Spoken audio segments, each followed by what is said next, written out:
Hi everyone, welcome back to the channel, and in today's video we're back doing some cultivating back in the John Deere, and it's fair to say we've been missing the case a bit from yesterday, the Puma, so we'll compare it to what we saw yesterday in the Puma. Also recently, here in the UK, the new James Bond film has been released, and in celebration of the new James Bond film, today's video topic is, if James Bond was a farmer, what tractor would he drive and why? Which make and model?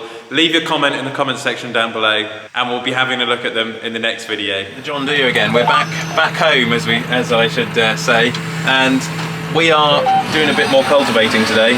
I've got the GPS all set up. You can see down there. This sort of technology in this 6R is starting to look a little bit dated now, and I'm having a few problems with the computer on the 6R. I had a problem this morning, and it had an error, so I had to shut this computer down, reset it, and maybe it's a sign of the times, I don't know, but this tractor's only 4 years old. The computer will probably need replacing or changing. It's starting to be a little bit of a nuisance. And then I'm just looking at the command arm where I'm sitting today. You know, this is a little bit basic really.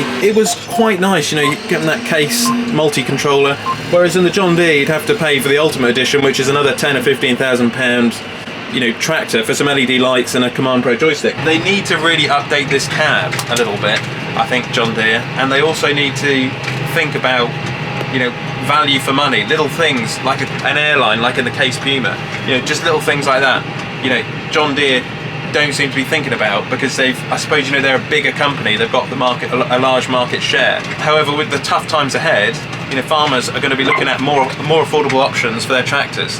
And if you just have a look up here, these are my speakers in this cab. This speaker's actually broken, this one. I've been meaning to get it replaced for ages. It's just one of those jobs I haven't gotten around to. It's a bit disappointing from John Deere that a speaker would break. So this one always rattles, whereas this one is all right. Another thing as well, if you just have a look above, sunroof, yeah? You have to pay extra for that if you want a sunroof, whereas when I was in the CASE yesterday, you get a sunroof as standard. You get a sunroof as standard, you get a multi-controller joystick as standard. I'm weighing things up today whilst I'm cultivating, and I want to see a new iPad in my cab, like maybe next to me here, where you could have Apple CarPlay and you could have something which could integrate better with your phone than this computer down here, which, to be fair, is like something out of the 1980s. I know you can connect your phone to it, and I know John Deere have put Apple CarPlay into their bigger models. The 8R and 7R are going to have the Apple CarPlay system, but they don't seem to really be too worried about their smaller tractors. They need to add a bit more luxury into the 6R. It's like they're forgetting about the small models, which is a bit of a shame. And, you know, consequently, we've got these, you know, out-of-date computers now in the JD, which I think they need to update. And, you know, I want something modern. It's 2021, for crying out loud, you know. And there's something else which I've found out this morning, which is a little bit annoying in this tractor. When I tilt my seat to the right, when I put my legs forward to just rest my legs there, one of my legs is on the accelerator.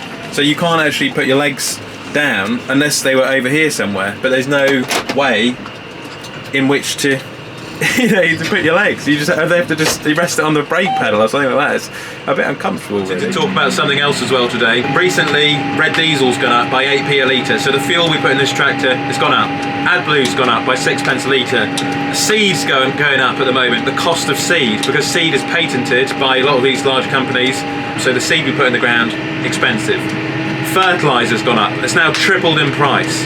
It was 175 last year, now it's £500 for the bag, £600 some people are paying now.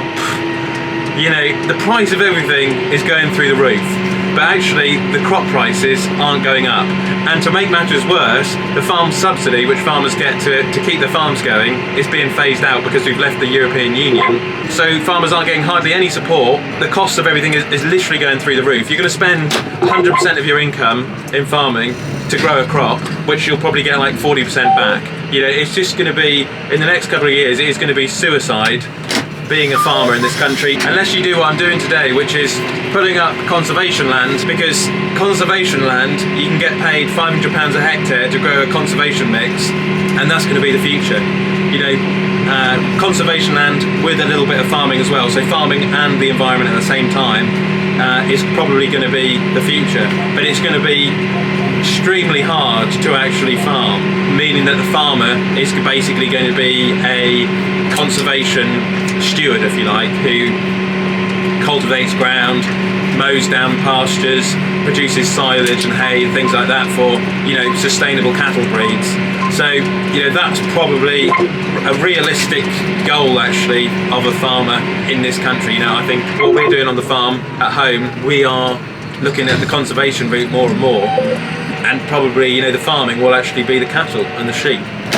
You know, if you want to talk about producing food for society, that's what we're going to be doing. But then people are going to be eating less and less meat, so hopefully they'll eat better quality, sustainable grass-fed meat rather than, you know, a lot of the industrial, commercially grown food.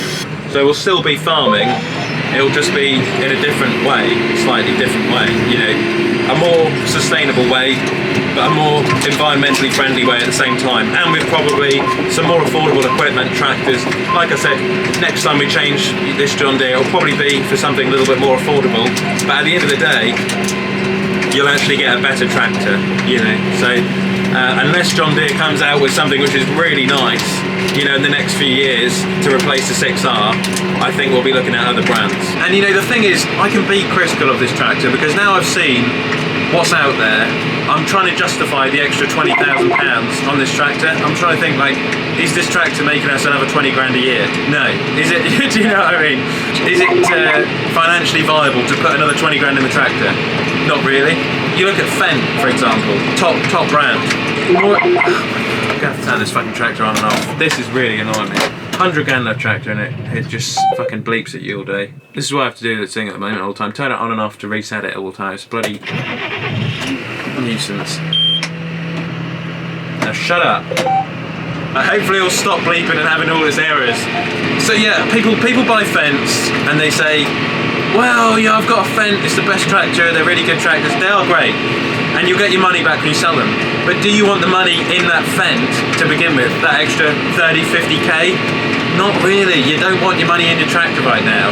You want it in other things, other ventures. You know, it's just stupid spending 200 grand on a machine when you can take 50k of equity out of it, buy a cheaper tractor, which will do the same job.